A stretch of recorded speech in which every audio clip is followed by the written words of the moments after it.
welcome to Smart Education Today's special segment Edu Talk Show, where we elevate your journey through expert insights and empowering stories. Today we are excited to have a very visionary leader in the world of skill development, Shrey Tyagi, the founder of Skillarena.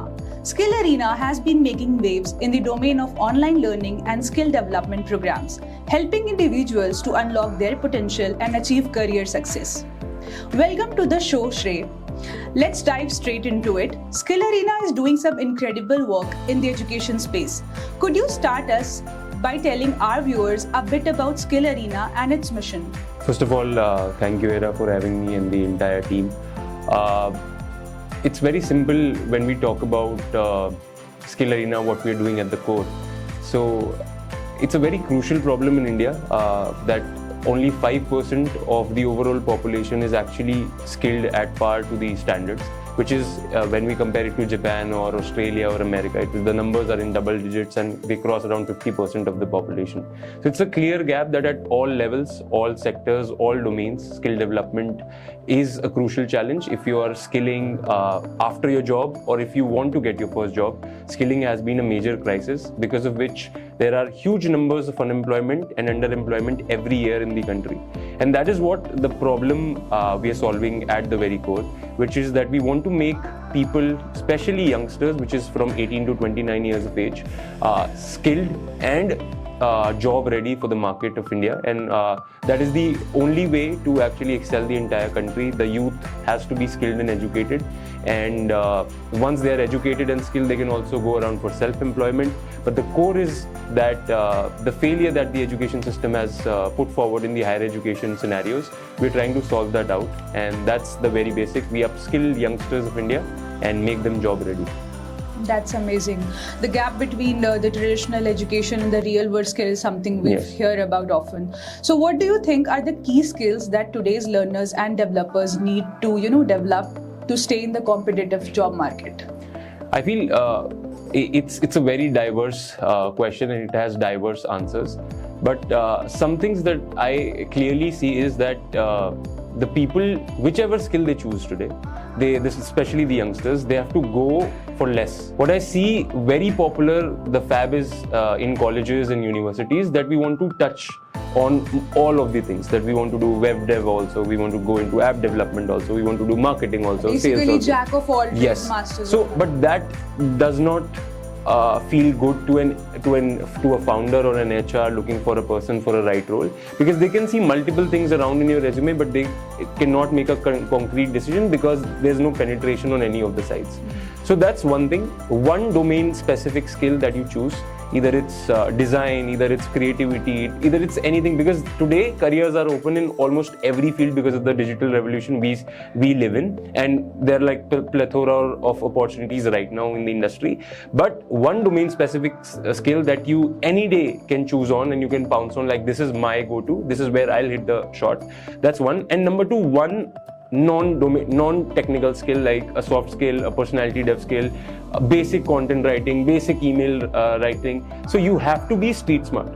So these are the two things, one domain specific and one non-technical. Club these two of these, and I feel you can crack anything and you can go into any job, any field that you want to, because that's the lineage and leverage we have while we breathe in this India, the new age.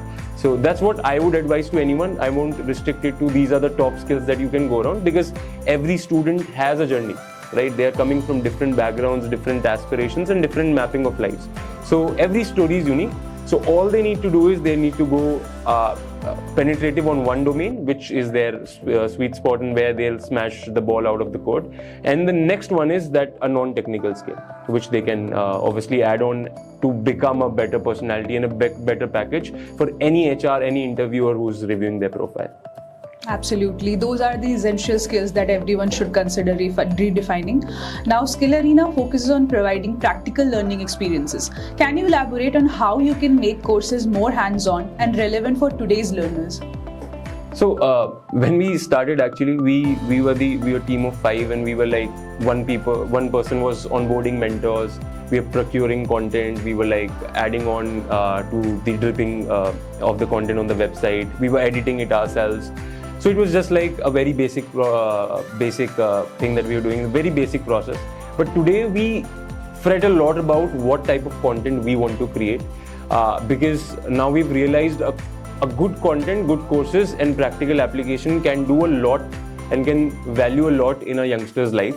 So we obviously spend a lot of time when we recruit our mentors. So we, if you see our profile, I'll just take an example. We are teaching a course called LinkedIn Marketing today. And that course has been curated by a LinkedIn top influencer. She has around 3 lakh followers on LinkedIn. So what we have actually focused is, we are not procuring content now from faculty members, because we are trying to give an outcome of hands-on. So we are actually bringing on people who have built something in the industry, they have the hands-on, and plus they have a basic acumen of knowledge and they can speak on camera as well. We bring them on table and we ask them to create their version of that particular course. And we also give them our set of research. We club those together and then we take around 45 odd days to do recording, editing, animation and everything. And we have also inculcated AR, VR in that to increase and enhance the experience, because retention is again a challenge. Like, many people start courses but they don't complete it. Averagely only 3% across the courses that are bought in India only complete the courses, and that too maybe because of certifications, but the outcome is not set. So yes, we have focused a lot on quality. That's one. On the mentor side, on the procuring side of the mentors. And number 2, we have highly focused on increasing the editing styles, the animation, the AR, VR experience, so that the user is hooked. And one more thing, our videos are every video on our platform is less than 10 minutes. So which means you have a completion rate of every video, and you have a set outcome that if you completed this much percentage of course in a very small time. So you are hooked for the another video every time. So it's not a 40-50 minutes video that you have to stay around and you have to jailify the mentor. So we have focused on all of these things and we have done pretty decent, because today we have around 1.5 lakh users on the platform and close to 32% people complete our courses, which is very good for us at least. So that is how we are doing on the course side right now. It sounds like you really took a strategic approach to building the platform. Now, as the founder of Skillarena, what do you think is the future of skill development, and how do you see Skillarena evolving in the next 10 to 5 years? I mean, skill development would take a revolutionary hit in India. By virtue or by choice, I feel people would stop paying for brands, names, and the legacy of the education that is going around. I see a lot of people today, at least, and in the batch or the students I grew up around, we usually paid for brands. Like, we want to go to this university, we want to go to this institution, or we want to take this course because it has a brand, it has a legacy, or it has a name attached to it. But what I've realized over the years, spending around 5 years in the industry, we have today 500 colleges as our channel partners with Skillarena. So what I've realized is, when you are making a decision of taking a course, going into a university to pursue a course, you have to ask them what is the outcome. And if you're not asking them, because they are doing a proper marketing on that, crores are invested into marketing, you have to ask yourself what I'm going to reap out of that. What is the outcome? Like, suppose a very simple example, if you ask your parents for a lakh rupees to open your own venture or startup, your parents who love you the most, who care about you the most, will ask you for a set outcome. What you're going to do in next 1 year? What you're going to do in next 3 years? Where is this money going to be invested? But why are we not questioning when we are investing 20 odd lakhs in an education system or a course? So that is what is going to change on the skill side. People are going to highly focus on outcomes. There are multiple schools that have, I'm not taking names, but they've shut down. Many edtech startups who promised outcomes but never gave outcomes have shut down. So what is going to change is, obviously, skilling has to be there, be it by government or it by subsidized rates or something, but it will be there, but people will be very conscious on what they are buying. You might have seen many people who do a great quality education from great institutions, yet they are struggling to get a job. They have initial internship even. So that is a major problem across domains. So that is one, people will become really conscious about what they are paying, and they'll start questioning. And I'll urge youngsters especially, and parents especially, that they ask the marketing team of that particular college, or the faculty people, or any senior in that college, like, what do you get from those 20 lakh rupees? That is our right, and we should do that. That's number 1. Number 2, a major intervention from the government of India and subsidized partners like Wadhwani Foundation and people like that. So big companies are doing their own CSRs to provide employment and skilling opportunities on a subsidized rates, that one.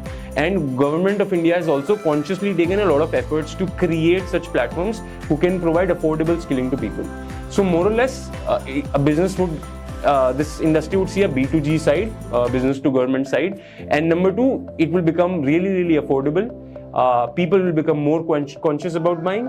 These are the 2-3 things that would change. And obviously with the AI revolution coming in and a lot of technological revolution and India being at its very inception and the temple of all of these things happening, I feel India would be also an industry leader in crafting how education can be taught.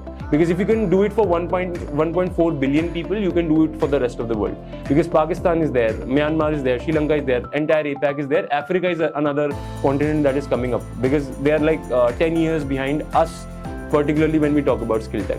So a lot is going to change, but I would be really, really happy if this change happens initially in India. So that is how the skill tech industry, I would at least see in the next 5-6 years. Exciting times for Skillarena and the entire skill development sector. So before we wrap up, what advice would you give to students and professionals who are looking to upskill and stay relevant in today's fast-paced job market?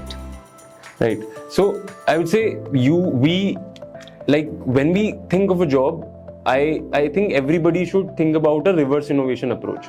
Like, where do you want to go? That is number one. Like, do you want to see yourself as a journalist? Do you want to see yourself as a graphic designer? Do you want to see yourself as a product manager? Or where do you want to go?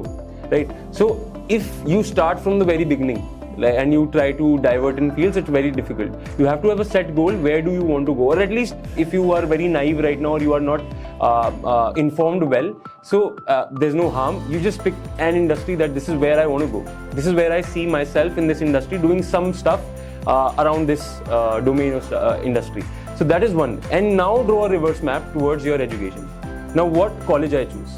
Does that college has a great base of alumni, or like do they have that networking opportunity for me? Like somebody has done this before from this college, so a good place to go. Like if you want to go into entrepreneurship, or if you want to go into consulting, go to ISB, go to INSEAD, go to places where people have done this thing, right? If you want to go to, you want to become a software engineer, go target the top 100 colleges that are offering BTech. So now the path comes back. So first set a good amount of goal, and I feel people today, the Gen Zs and our generation also is pretty much smart that they know where they want to go. And today, this is one, do a reverse innovation for yourself. You don't need to tell it to someone else, or you don't want an academic counselor for this. All you need to do is, where do you want to go, where you are right now, and how do you map this? So that's one. Number two, don't be scared right now to try on to anything. I feel your 20s are all about experimenting. The more you fail, the more miseries you swallow, the more mature you become. So any field you try, the earlier like 15 years back or 14 years back or 10 years back, there were limited career options. But today, everything is a career option. And sorry to say, but India is a capitalist society. And if you make money and if you have an outcome, you have a good car, you have a house, people will accept whatever career option you are choosing. So at the end, it boils down to money and how much passion and how much love you have while you are going to the office every day. So if you are okay driving 2 hours every day in Delhi NCR traffic, and you want to go to Gurugram, and just because you want to code, so that is completely fine, because it gives you peace. So two things: do what you love, don't fear about experimenting, polish your skills at all levels. So today also I am learning something. 4 years back, I was also learning something. That has been a constant with my career. A parity has been there, that I have invested a lot of time reading stuff and learning new stuff every year. So I pick up 2-3 skills and I learn it across the entire 365 days that I have. So learn something new. Constantly upskilling is important. And I don't feel anything can stop someone who's at the age of 18 and 18, 24, 25. Just be conscious about this and reverse innovate. Know where you want to be conscious, and consciously take decisions, because your college is one of the biggest decisions that you take today, and next is your job. So I feel it's like an early adulthood phase that you need to travel and be conscious, and I feel most of the speed blocks or speed breakers would be avoided by this consciousness. So that would be my thought on it. For any youngster who's trying to build something for themselves, a career, a self-employment, an Instagram page, a YouTube channel, everything is working. It's just that you have to follow all of this. Wise words, Shrey. Thank you so much for sharing your insights with us today. It's been a pleasure having you on the show, and we look forward seeing Skillarena's continued growth and success. And thank you, viewers, for tuning into the episode of EduTalk Show. We hope that today's conversation with Shrey Tyagi has inspired you to take the next step in your learning journey. Until next time, keep learning and keep growing. Thank you.